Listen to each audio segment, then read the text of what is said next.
It is 2 a.m. The temperature outside just dropped to negative 34 degrees Fahrenheit. The trees are cracking. The wind is moving through the forest like something alive and angry, and inside a rusted, curved metal shell barely bigger than a garden shed, one man is sleeping comfortably at 65 degrees. No grid power, no propane tank, no backup generator humming outside, just a wood stove, a curved steel roof, and knowledge that most people will never have. That man is not lucky. He is not special. He learned something. Something simple, something old, something that the rest of the modern world completely forgot. And by the end of this video, you're going to know exactly what he knows. You're going to understand why a Quonset hut, a design invented during World War II, is quietly becoming the most intelligent shelter choice for off-grid living in extreme cold climates. You're going to understand the physics behind staying warm without burning through a forest worth of firewood. And you are going to walk away with a real, usable blueprint for surviving frozen nights in a tiny cabin that costs less to build than a used pickup truck. Stay with this, because what comes next is going to completely change how you think about shelter, heat, and self-reliance. Most people, when they imagine surviving an Alaskan winter, picture a massive log cabin, thick walls, double-pane windows, a massive fireplace, heavy insulation. They picture something big and permanent and expensive. And that image is exactly why most people would not survive an Alaskan winter, because they are solving the wrong problem. The problem is not size. The problem is not cost. The problem is heat retention per square foot versus heat input. And when you understand that equation, the Quonset hut stops looking like a poor man's solution and starts looking like an engineer's solution. A Quonset hut is a semicircular structure built from corrugated steel panels. The shape is a half-cylinder. It was designed by the United States Navy in 1941, and they needed something that could be shipped anywhere in the world, assembled by a crew of men with no construction experience in under a day, and withstand brutal conditions. They needed it cheap. They needed it fast. They needed it tough. What they accidentally created was one of the most thermally efficient small shelter shapes ever built. Here is why. A flat-roofed rectangular building has corners. It has joints. It has angles where two surfaces meet, and every single one of those angles is a thermal bridge, a place where cold can find a path through. A curved structure has none of that. The steel shell curves continuously from ground to ground, and when you insulate the interior of that curve correctly, there is nowhere for the cold to grab hold. There are no corners. There are no weak joints at the roofline, just one continuous arc standing against the weather. The curved roof also sheds snow load automatically. A flat or shallow pitch roof in interior Alaska can accumulate so much snow weight that structural failure becomes a real risk. Engineers calculate snow loads in pounds per square foot, and in deep winter conditions that number gets very large very fast. The Quonset curve deflects that weight outward and down, the same way a Roman arch deflects the weight of stone. It is geometry working for you instead of against you. And then there's the cost. A standard Quonset hut shell in sizes appropriate for a one-man winter shelter can be sourced for between $3,000 and $8,000 in materials. You can pour a simple gravel and compacted earth floor yourself. You can install a wood stove in a single afternoon. You can have a weather-tight, functional, survivable shelter standing in a long weekend. That is not a fantasy. That is what men have been doing in remote Alaska for decades. Now here is where it gets specific. Here is where the real information lives. Because owning a Quonset hut is not enough. Plenty of men have frozen inside metal buildings because they did not understand the next part. The 65-degree secret is not magic. It is thermodynamics. When you place a wood stove inside a curved structure, the position of that stove determines everything. Most first-time builders make the same mistake. They put the stove at the center of the hut or near the front door because it feels intuitive. It feels like the heat will radiate outward equally in all directions and warm the whole space.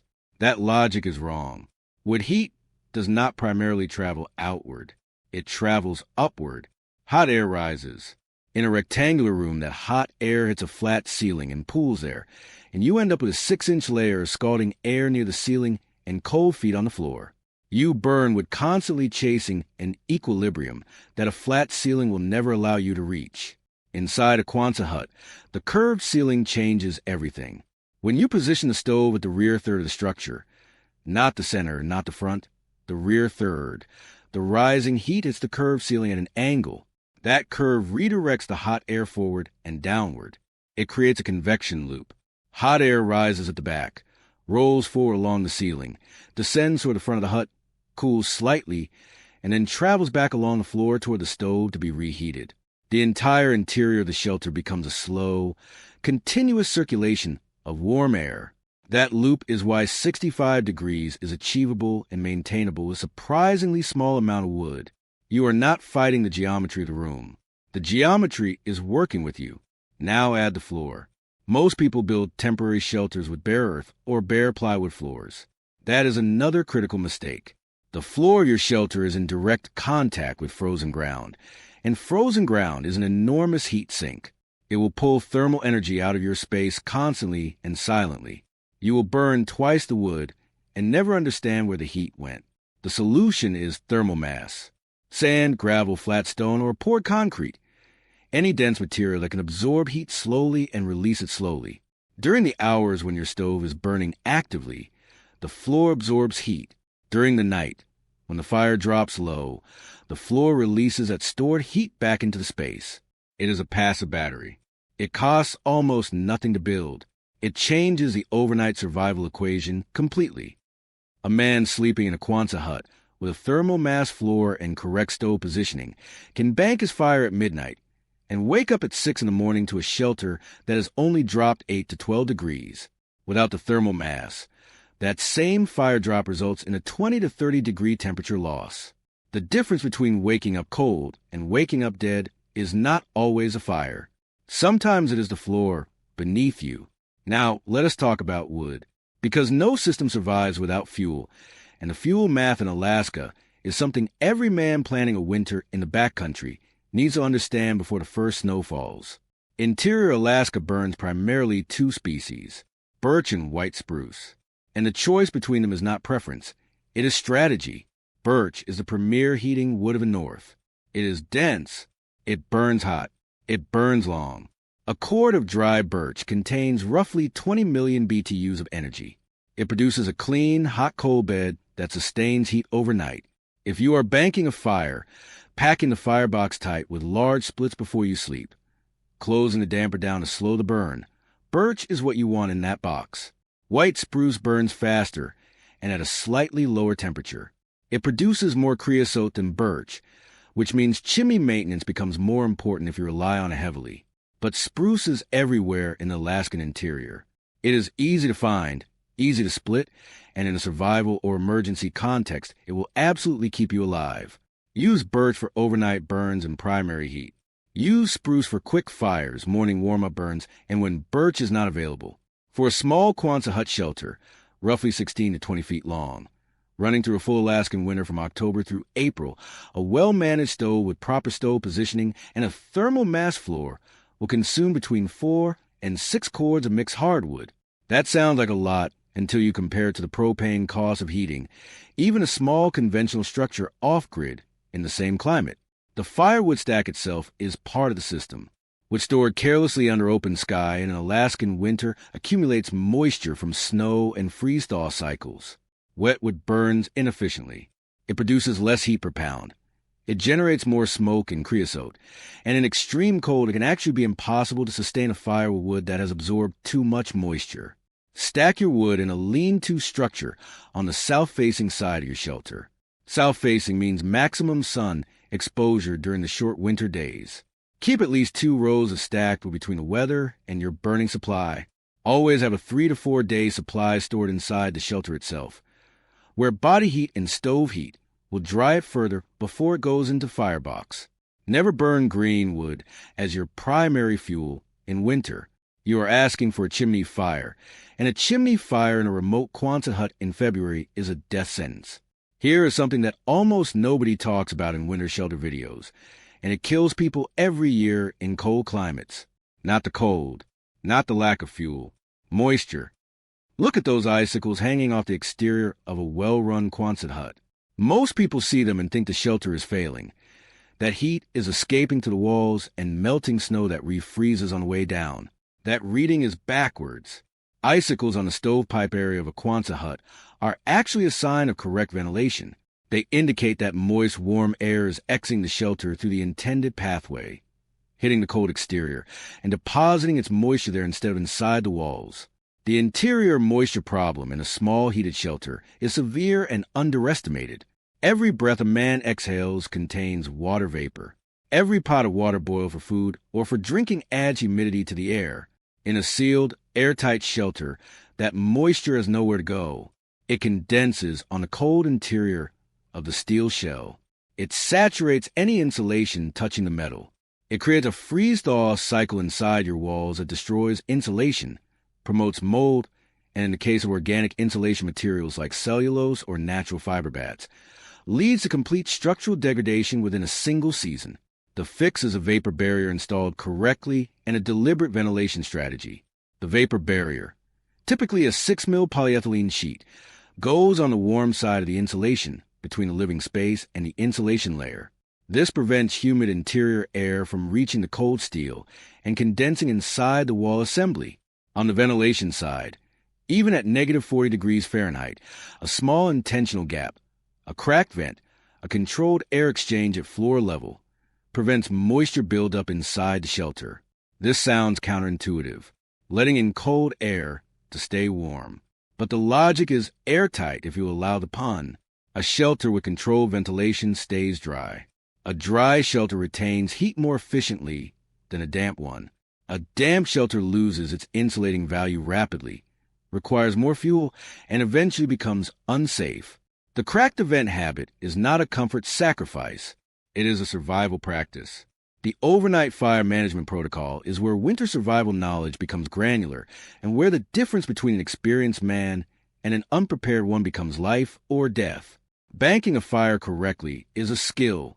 It is not simply filling the firebox with wood before bed. The technique matters. Start with a full hot fire, burning clean and bright, for at least 30 minutes before you bank. You want a deep, hot coal bed, orange, glowing, solid, not a thin layer of embers, but a thick foundation of concentrated heat.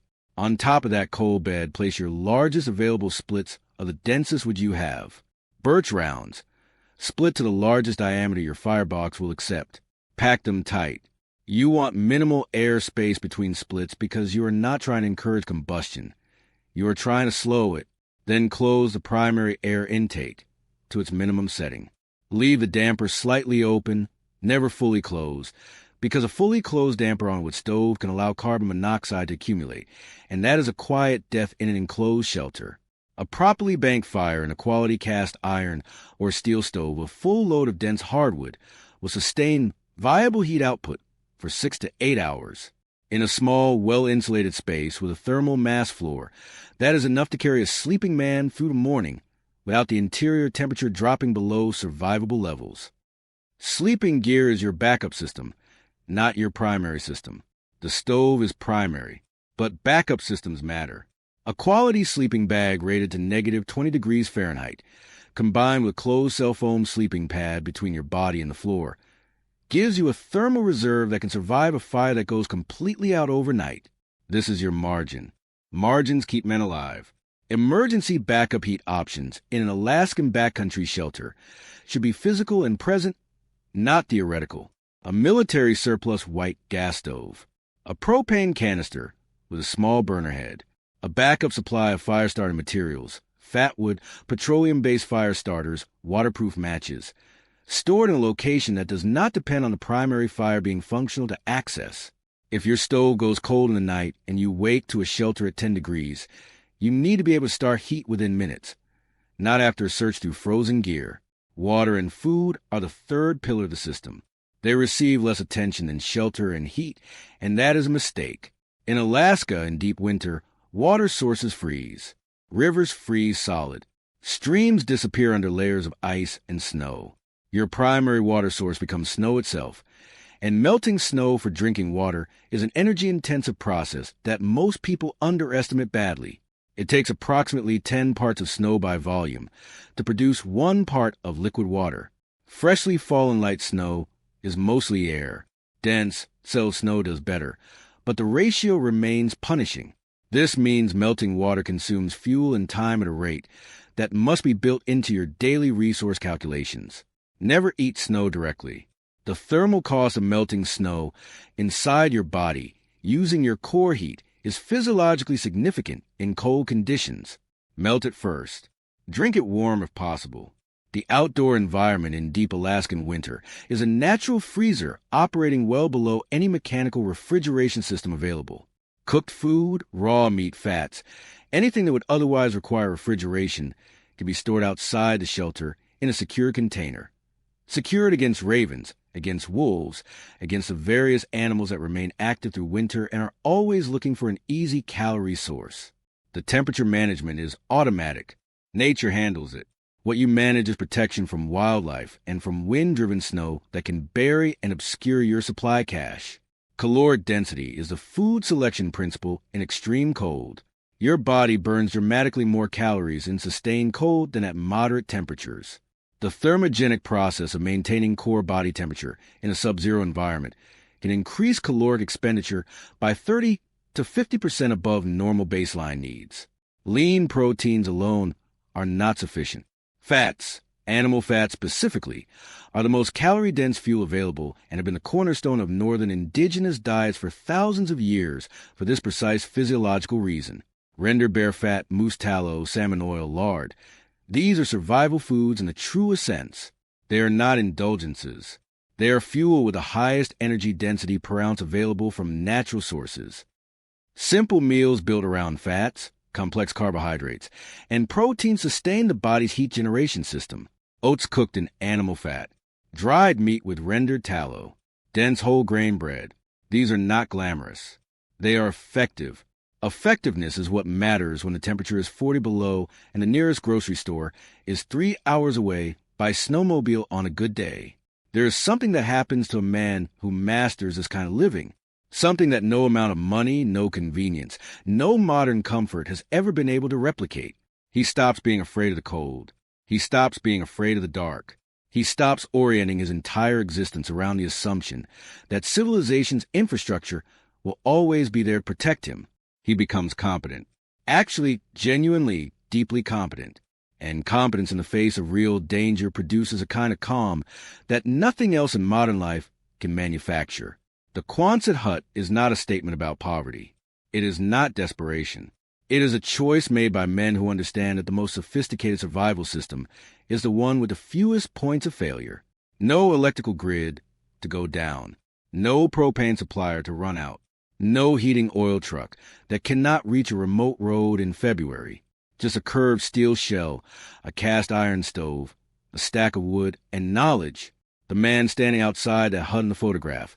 Ice on the eaves, smoke rising from the stack, fire visible through the door, snow pushing down on every surface, is not suffering. He is at home.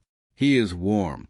He has solved the problem that most of the modern world has outsourced to a utility company and a monthly bill. He knows what the walls are made of. He knows what is underfloor. He knows how many cords of wood are in the stack behind the hut.